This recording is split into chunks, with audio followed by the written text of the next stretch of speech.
읽은 말씀에 근거해서 마태복음 강해 44번째 시간으로 영광의 자리에서 고난과 사명의 자리로 라고 하는 제목으로 말씀드리겠습니다. 오늘 우리가 읽은 이 말씀은 우리 신앙생활에서 가장 중요한 부분을 우리로 하여금 점검하게 해줍니다.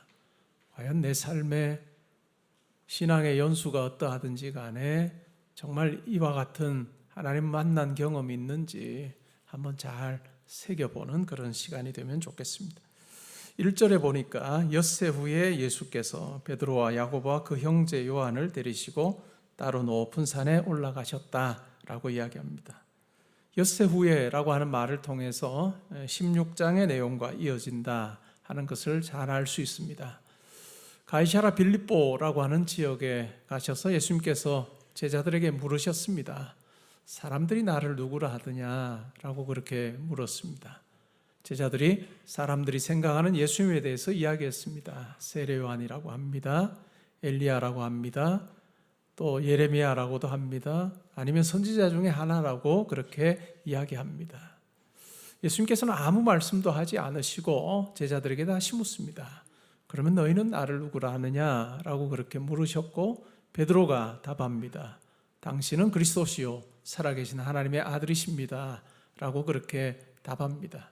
지난주에 우리가 살핀 것처럼 이 베드로의 대답은 그 당시의 사회 속에서 유대인들이 기대했던 메시아 사상에서는 도무지 나올 수 없는 그와 같은 답이었습니다. 그 말씀을 들으시고 예수님께서 칭찬하십니다.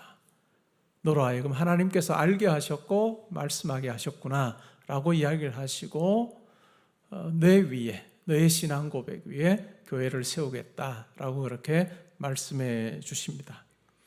그리고 나서 예수님께서 비로소 예수께서 십자가에 달려 죽으시고 부활하실 것에 대해서 이야기하십니다. 그러자 그렇게 놀라운 신앙 고백을 했던 베드로가 예수님을 막아섭니다. 예수님 그와 같은 일이 예수님에게 절대로 일어나지 않을 것입니다 라고 그렇게 이야기할 때 예수님께서는 베드로를 향해서 사탄아 내 뒤로 물러가라. 너는 나를 넘어지게 하는 자구나. 하나님의 일은 생각하지 않고 사람의 일을 생각하는 자로다 라고 하면서 꾸짖으십니다. 그러면서 더 구체적으로 제자들을 향해서 누구든지 나를 따라오려거든 자기를 부인하고 자기 십자가를 지고 나를 따르라 라고 그렇게 말씀하십니다. 예수님께서 왜 이 땅에 오셨는지에 대해서 아주 분명하게 말씀해 주십니다. 우리가 이 예수님의 말씀을 우리가 읽으면서 또 되새기면서 과연 내 신앙생활은 예수님께서 이 땅에 오셨던 그 목적 따라서 내가 신앙생활하고 있는가 하는 것을 우리가 새겨볼 필요가 있습니다. 예수 그리스도의 십자가 죽음과 부활이 내 신앙생활에서 가장 중요한 것으로 자리 잡고 있는가? 날마다 바울이 이야기한 것처럼 나는 날마다 죽노라 라고 했던 그 고백처럼 내 삶에도 예수 그리스도 중심적인 그와 같은 죽고 살아나는 그와 같은 고백이 내 가운데 있는가 라고 하는 부분을 한번 생각해 보면 좋겠습니다. 그리고 나서 엿새 후에 예수님께서 베드로와 야고보와 요한을 데리고 높은 산으로 올라가십니다. 이 높은 산이 어딘지는 명확하지 않습니다.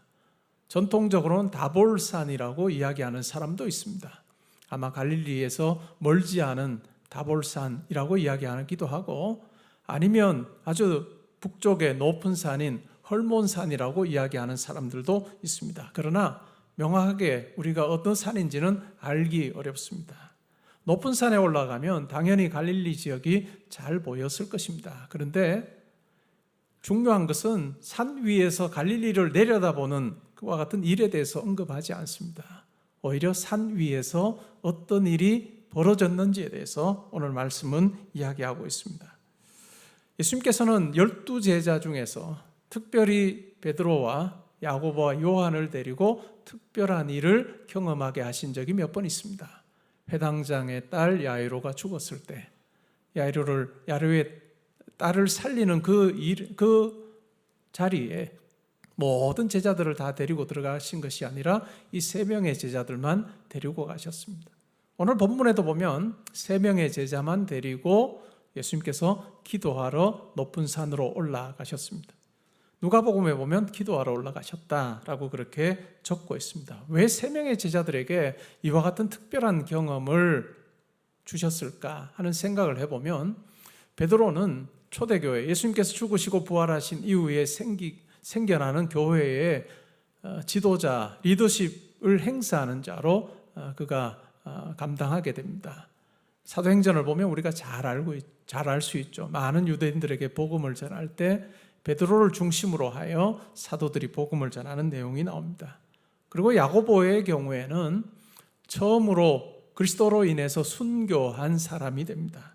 그리고 요한의 경우는 오랜 기간 살아서 예수 그리스도의 말씀에 대해서 증거하는 그와 같은 사명을 그가 감당했다는 걸 우리는 잘 알고 있습니다.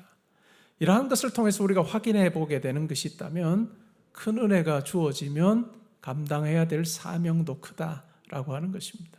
하나님께서 주신 은혜가 크면 감당해야 될 것이 많다라고 하는 것입니다. 여러분이 살면서 여러분이 누구 앞에 내놓을 만한 뭔가가 있으면 그것이 자랑거리로 끝나서는 안 될 것입니다. 하나님께서 그것을 여러분들에게 허락하신 이유는 그것을 자랑하는 자로 살다가 그치는 것이 아니라 그것을 통해서 하나님의 뜻을 이루고 또 많은 사람들을 섬길 수 있는 도구가 되게 하셨다는 것을 우리는 반드시 기억해야 할 것입니다. 2절에 보니까 산 위에서 놀라운 일이 벌어졌습니다. 그들 앞에서 변형되셨습니다. 예수님께서 변형되셨습니다. 그 얼굴이 해같고 빛나며 옷이 빛과 같이 희어졌습니다. 한 3년 정도 제자들이 예수님을 따라다녔을까요? 3년 동안 보았던 예수님과는 아주 다른 모습입니다. 변형되셨습니다. 얼굴이 해같이 빛나고 옷이 빛과 같이 희어져서 이 세상에서 평범한 사람들에게서는 발견할 수 없는 그와 같은 신적인 모습으로 예수님께서 변화되셨습니다. 이 모습은 원래 예수님의 모습이었을 것입니다. 그러나 이 땅에 오시면서 우리와 똑같은 모양으로 이 땅에 오셨던 그러한 예수님이시죠. 그런데 산 위에서 변형이 되었습니다. 3절에 보니까 그때 모세와 엘리야가 예수와 더불어 말하는 것이 그들에게 보였다라고 적고 있습니다. 이 3명의 제자들이 변화된 예수님, 그리고 모세와 엘리야가 대화하는 그와 같은 내용을 보았습니다.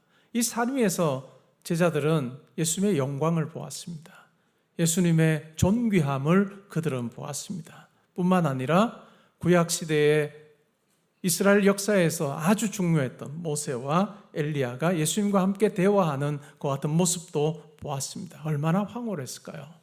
그 황홀했다는 것이 베드로의 반응에서 바로 우리가 알 수가 있습니다. 그러면 왜 하필 모세와 엘리야가 산 위에서 등장했을까요? 여러 가지 이야기가 있습니다. 모세는 하나님으로부터 율법을 받아서 이스라엘에게 전해주었던 사람입니다. 우리가 그래서 모세오경을 이야기할 때 모세의 글이라고 그렇게 이야기하기도 합니다. 그리고 엘리야는 선지자들의 어떤 대표로서도 소개될 수 있는 사람이라고 할 수 있습니다. 예수님의 말씀에도 보면 구약을 이야기할 때 모세와 선지자의 글이라고 하는 말로 그렇게 표현하기도 합니다. 그리고 이 모세와 엘리야의 경우는 공통점이 있습니다.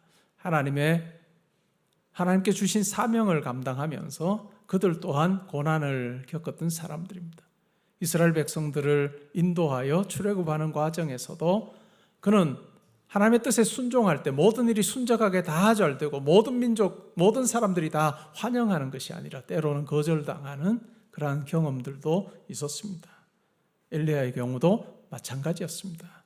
하나님의 사람으로 하나님께서 주신 어떤 일을 감당할 때 필연적으로 고난이 따른다라고 하는 것을 우리가 모세와 엘리야의 삶을 통해서 우리가 확인할 수 있습니다. 그러면 3절에 보면 모세와 엘리야가 예수와 더불어 말했다라고 하는데 어떤 내용을 이야기했을 것 같습니까? 예수님께서 돌아가게 될 하나님 나라의 천군 천사들이 예수님 오실 것을 기대하고 환영하고 기다리고 있습니다 하는 이야기를 했을까요? 그렇지는 않습니다. 누가복음 9장 31절에 보면 마태, 마가, 누가에서 다 이 사건을 다루는데 누가복음 9장 31절에 보면 예수님의 별세에 대해서 이야기했다라고 이야기를 하고 있습니다. 예수님의 별세에 대해서, 예수님의 죽음에 대해서 이야기한 것입니다. 그때 사용하는 헬라어 단어는 엑소돈이라고 하는 단어입니다. 우리가 영어로 말할 때 엑소더스라고 하는 그 단어, 그것이 바로 이 별세 떠남이라고 하는 의미입니다. 예수님께서 모세와 엘리야와 나눈 그 주제의 핵심이 뭐냐면 예수님의 죽음입니다. 변화되셔서 영광스럽게 모습이 바뀐 그 예수님께서 하나님 나라에서 어떻게 영광을 누리실지에 대한 이야기를 하는 것이 아니라 이 땅에서 하나님께 주신 사명에 대해서 이야기를 하고 있습니다. 그 사명이 뭘까요? 예수님의 죽음입니다. 예루살렘에 가서 많은 종교 지도자들에게 잡혀 고난당하시고 십자가에 달려 죽으실 것에 대해서 대화했다라고 하는 것입니다. 우리가 생각하는 영광의 개념과 다른 모습이 이 속에서 발견됩니다. 우리가 성도로 살면서 영광에 대한 이야기를 많이 합니다. 우리가 영광이라고 생각하는 부분이 있다면 하나님께서 우리에게 많은 것 부어주셔서 다른 사람들이 흠모할 만한 물질을 가지고 지위에 오르고 어떤 큰 일을 하는 것, 그것이 영광이라고 우리는 생각하는 경향이 있습니다. 그러나 말씀은 그렇게 이야기하지 않습니다. 오늘 본문을 통해서 우리가 분명하게 확인할 수 있는 그 영광은 영광스럽게 되신 예수님, 그리고 존귀해지신 예수님을 통해서 우리가 배우는 그 영광의 개념이 있다면 그것은 바로 사명을 더 잘 감당하는 것입니다. 하나님께서 맡기신 사명을 잘 감당하는 것, 그것이 바로 영광이다라고 하는 의미로 우리가 이해할 수 있습니다. 황홀한 이 모습을 보았던 베드로가 4절에 보면 이렇게 예수님께 말씀드립니다. 주여, 우리가 여기 있는 것이 좋사오니 만일 주께서 원하시면 내가 여기서 초막 셋을 짓되 하나는 주님을 위하여, 하나는 모세를 위하여, 하나는 엘리야를 위하여 짓겠습니다 라고 그렇게 이야기합니다. 여기에 초막 짓고 주님이 다른 두 사람과 더 편하게 대화하시고 여기 있는 것이 좋습니다 라고 그렇게 이야기합니다.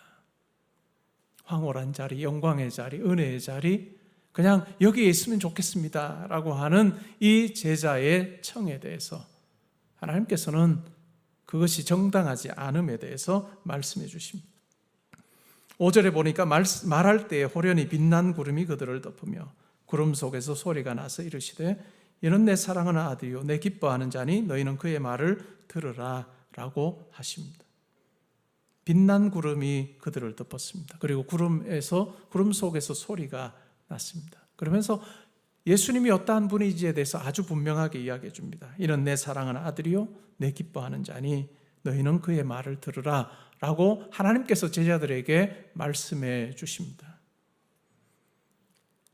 이 하나님의 임재를 경험했던 제자들의 반응이 어떤가요? 6절에 보면 제자들이 듣고 엎드려 심히 두려워했습니다. 5절, 6절의 이 부분을 우리는 우리의 삶에서 한번 살펴봐야 될 필요가 있습니다. 내 신앙생활 속에서 과연 하나님의 임재 경험이 있는가? 거룩한 하나님의 존전에 내가 서본 경험이 있는가? 그리고 그것을 사모하면서 내가 하나님 앞에 살고 있는가 하는 부분을 우리는 점검해 보아야 할 것입니다.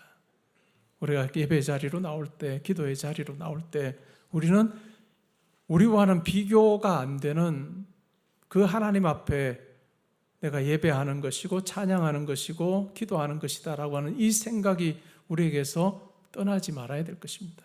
우리가 예배하러 나오는 이 자리에 온 우주 만물을 창조하시고 내 생명을 허락하시고 예수 그리스도를 통해서 영의 생명이 가능하게 하셨던 그 절대 주권자이신 하나님 앞에 내가 나옵니다라고 하는 그 마음이 우리 가운데 있어야 될 겁니다. 때로는 우리의 신앙생활 속에 하나님을 하나님처럼 대하지 못할 때가 참 많음을 확인하게 됩니다. 때로는 하나님을 마치 나와 별반 다르지 않은 존재로 우리가 생각하는 경우들도 있습니다.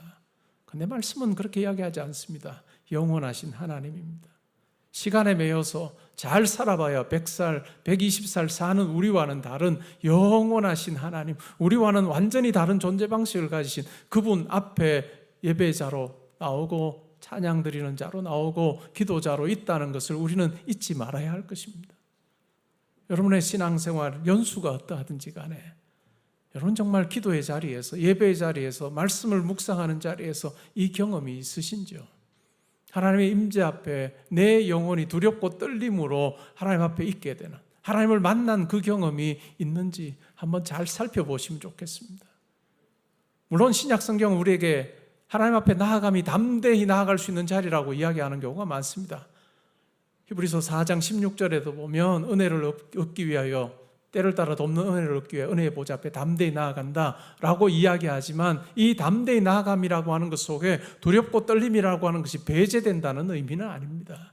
하나님 앞에 나아갈 수 없는 존재지만 예수 그리스도를 힘입어서 담대히 나아갈 수 있다. 그러나 그 하나님은 나와는 아주 다르신 그와 같은 분이시다라고 하는 그 생각이 우리 가운데 있어야 될 것입니다. 우리가 신앙생활하면서 이 하나님을 만난 경험이 없으면 다른 모든 기도 제쳐놓고 이 기도하면 좋을 것 같습니다.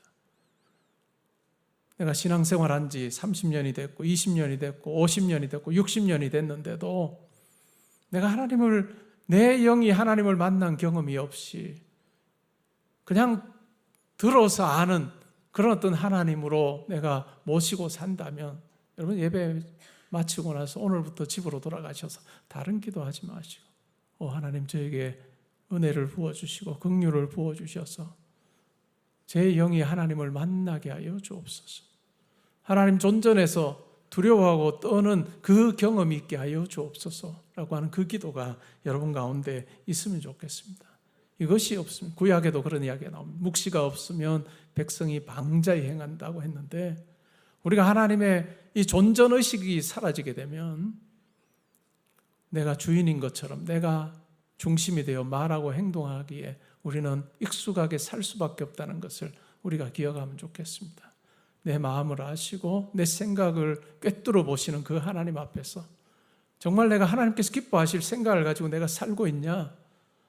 내가 기도의 자리에서 말뿐만 아니라 내가 다른 사람과의 대화 속에서 정말 하나님께서 기뻐하실 대화를 내가 하고 있는지 우리가 잘 살펴보며, 하나님께서 우리를 보실 때 너 내 마음에 든다 하시는 그 인정함이 있는 그런 삶을 살면 좋겠습니다.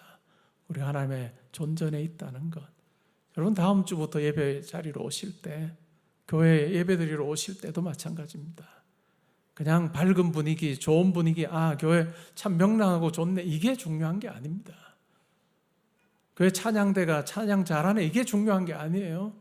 내가 정말 하나님 앞에 오늘 예배드리는 자로 내가 하나님 앞에 옵니다라고 하는 여러분의 마음에서부터 정돈하여 이 세상에 가장 힘센 사람하고도 도무지 비교 안 되는 하나님 앞에 내가 나옵니다라고 하는 그 준비된 마음으로 예배 자리에 나오실 수 있기를 바랍니다.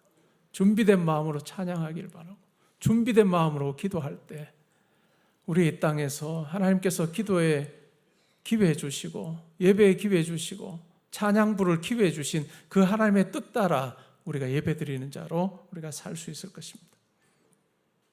교정해 주시는 거죠. 예수님이 어떠한 분이신지, 하나님이 사랑하는 아들이요 하나님께서 기뻐하는 자요, 그렇기 때문에 너희들은 그의 말을 들으라 라고 하는 이야기를 하고 있습니다. 제자들이 듣고 엎드려서 심히 두려워합니다. 7절에 보니까 예수님께서 나와서 그들에게 손을 대시며 말씀하십니다. 일어나라, 두려워하지 말라 라고 제자들이 말씀하시거나, 제자들이 눈을 들고 보매 예수 외에는 아무도 보이지 아니하더라 라고 이야기합니다. 그리고 그들은 산에서 내려옵니다. 영광의 자리, 은혜를 체험한 자리에 우리는 머물러서는 안 될 것입니다. 그 은혜가 우리 가운데 주어졌다면, 하나님의 사랑이, 예수 그리스도의 십자가의 은혜가 우리 가운데 주어졌다면 반드시 우리는 하나님께서 우리를 세우시는 사명의 자리로 나아가야 됩니다. 때로는 그것이 고난이 따르는 자리라 할지라도 염려하지 말고 두려워하지 말고 우리는 나아가는 것을 주저하지 말아야 될 것입니다. 오늘날은 우리가 예수를 믿는다고 고백함으로 핍박을 받거나 조롱을 당하는 그러한 시대는 아닙니다.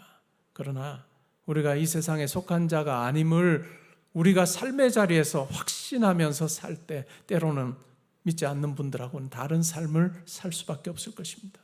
많은 사람들은 그렇게 이야기합니다. 자기가 땀 흘려 수고한 그 물질을 바보같이 왜 헌금하고 왜 이웃을 위해서 나누어 주냐고 이야기할지 모릅니다. 그러나 예수 그리스도를 통해서 하나님의 자녀된 성도라면 이 땅에 하나님께서 하시는 일에 내가 마땅히 섬길 수밖에 없다라고 하는 그 마음으로, 믿지 않는 분들이 바라보는 그 모양, 모습과는, 이해하는 것과는 다른 모습으로 우리는 섬기며 살 수 있습니다. 시간이 주어질 때 많은 사람들은 자기 위해서 사용하라고 합니다. 그리고 그 잘 놀았다고 서로 자랑하며 삽니다. 그러나 성도는 그렇지 않습니다. 나에게 시간이 주어질 때 내가 감당할 수 있는 것과 같은 여건이 나에게 주어질 때 주의 말씀에 순종함으로 내 시간표를 조정하는 그런 지혜자로 사는 것, 그것이 중요합니다. 왜냐하면 우리의 이 땅에서의 삶은 영원하지 않습니다. 유한한 삶을 살고 반드시 하나님 앞에 서는 날이 있습니다. 그 하나님 앞에 서는 날 우리가 한 것 가지고 자랑할 수 있는 사람은 아무도 없을 것입니다.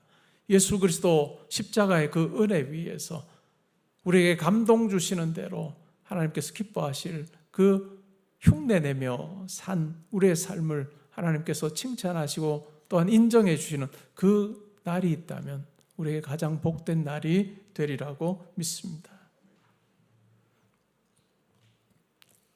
산을 내려오면서 제자들에게 말씀하십니다. 인자가 죽은 자 가운데 살아나기 전에는 본 것을 아무에게도 이르지 말라.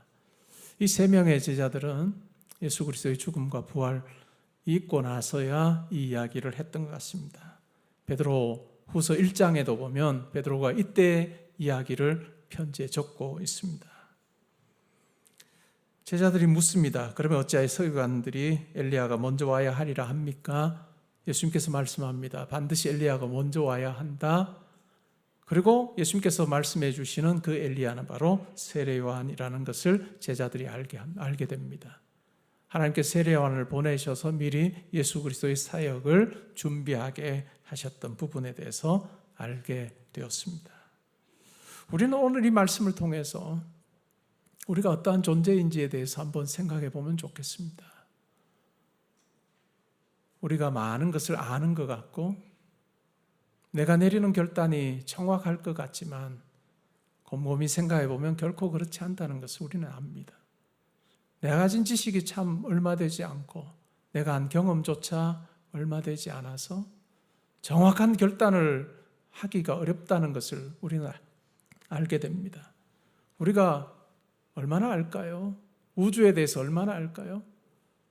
땅 속에 대해서 얼마나 알까요? 바다에 대해서 우리가 얼마나 알까요? 우리가 아는 것은 극히 제한적입니다. 2010년 7월에 영국의 셰필드 대학교 천체 물리학과 교수인 폴 크로셜이라고 하는 교수님이 그와 그의 연구팀이 우주의 한 별을 발견했는데 그 별의 밝기가 태양의 800만 배다라고 그렇게 이야기합니다. 태양의 800만 배 별.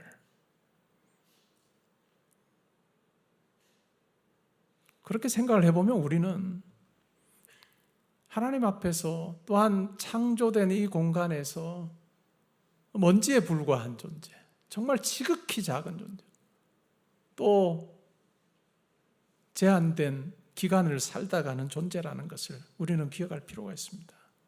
그렇기 때문에 우리가 전능하시고 지혜로우신 그 하나님 아버지께 우리의 삶을 여쭙고 하나님께서 내 삶을 통해서 이루실 일이 무엇인지 또 어떻게 이 일을 처리하면 좋을지에 대해서 우리가 기도하지 않고 우리가 행할 수 없는 존재라는 것을 우리가 기억하면 좋겠습니다.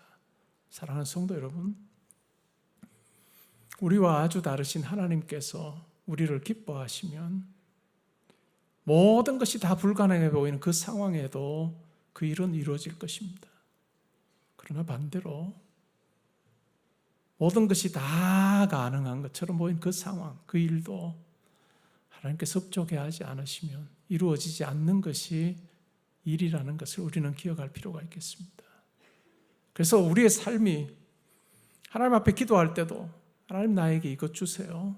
그러면 내가 조금 더 편할 것 같아요 라고 하는 기도가 아니라 하나님이 이것 허락해 주시면 제가 하나님의 뜻에 더 잘 순종하여 사명 감당하는 것이 될 수 있기를 바랍니다 라고 하는 그 기도로 나아갈 때 우리의 이 땅에서의 길지 않은 인생에서 신앙생활에서 하나님께서 우리를 향해 보시면서 기대하시는 그 같은 방향으로 나아가는 그 같은 삶이 되리라고 저는 생각을 합니다. 여러분, 하나님의 은혜를 사모하십시오. 기도의 자리에서 살아계신 하나님을 경험하면 좋겠습니다.